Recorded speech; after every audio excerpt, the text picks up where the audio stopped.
খ্রিস্টেতে শ্রদ্ধাভাজন এবং স্নেহের প্রিয়জনেরা, আজ ভস্য বুধবারের মধ্য দিয়ে আমরা 40 দিনের এক বিশেষ যাত্রা শুরু করছি। এ যাত্রা হলো মন পরিবর্তনের, অনুতাপের এবং হৃদয়ের সুচিতা লাভের এক উপযুক্ত সময়। তাই তপস্যাকাল হলো হৃদয়ের বসন্তকাল, ঈশ্বরকে আমাদের জীবনে কেন্দ্রে রাখার এক উপযুক্ত সময়। তপস্যাকালে মাতামণ্ডলী প্রার্থনা, উপবাস এবং দয়ার কাজের উপর অধিক গুরুত্ব আরোপ করে থাকে। প্রার্থনার মধ্য দিয়ে আমরা আমাদের জীবনে ঈশ্বরের উপস্থিতি উপলব্ধি করি, ঈশ্বরের কথা শুনি এবং তার সান্নিধ্য লাভের সুযোগ লাভ করি। এই সময়ে আমরা পবিত্র বাইবেলের সুনির্দিষ্ট মঙ্গল সমাচার প্রতিদিন পাঠ করতে পারি।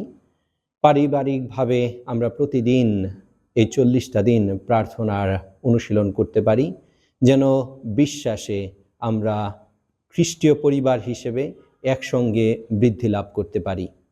উপবাসের মাধ্যমে আমরা দৈহিক কৃচ্ছতা সাধন করি, দেহকে কষ্ট দেই এবং হৃদয়ে পরিশুদ্ধ হই। আর দৈহিক শূন্যতায় আমরা ঐশ কৃপায় আমরা আমাদের জীবনকে পরিপূর্ণ করি।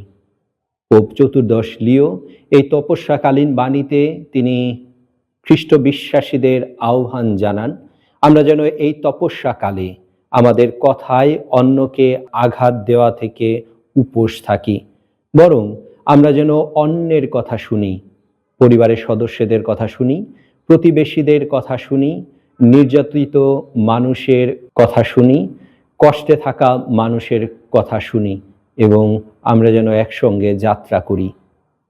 দয়ার কাজের মধ্য দিয়ে আমরা আমাদের জীবনে ঈশ্বরের সকল দয়া অনুগ্রহের জন্য ঈশ্বরকে ধন্যবাদ জানাই এবং একই সঙ্গে আমরা আমাদের জীবনে যে ঈশ্বরের দয়া এবং অনুগ্রহ লাভ করেছি তা অন্যের সঙ্গে সহভাগিতার মধ্য দিয়ে আমরা ঈশ্বরের গৌরব এবং মহিমা বৃদ্ধি করি।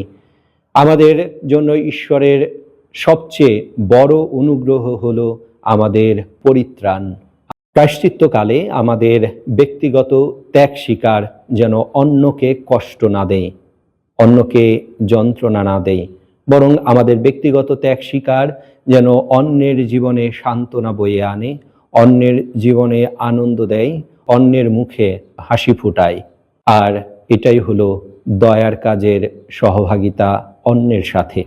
এই প্রায়শ্চিত্তকাল হলো অনুতাপ এবং মন পরিবর্তনের এক উপযুক্ত সময়, এক সুনির্দিষ্ট যাত্রা, যাতে 40 দিন পর আমরা আমাদের হৃদয়ে পবিত্র হতে পারি এবং পবিত্র মনে যিশুর পুনরুত্থান উৎসব আনন্দের সাথে একত্রে উদযাপন করতে পারি, এক নতুন মানুষ হয়ে উঠতে পারি। তাই প্রায়শ্চিত্তকাল হলো ঐশ কৃপার এবং ঈশ্বরের অনুগ্রহের কাল। ঈশ্বর আমাদের প্রত্যেককে সুযোগ দেন, আর এই তপস্যাকাল হলো সেই সুযোগ আমাদের জীবনের পরিবর্তনের, অন্তরে অনুতপ্ত হওয়ার এবং বিশ্বাসে নবায়ন লাভের। তাই আমরা প্রার্থনা করি আমাদের প্রত্যেকের জন্যে এই তপস্যাকালে যেন আমাদের হৃদয়ের পরিবর্তন ঘটিয়ে আমরা নতুন মানুষ হয়ে উঠতে পারি। ঈশ্বর আমাদের সকলের মঙ্গল করুন।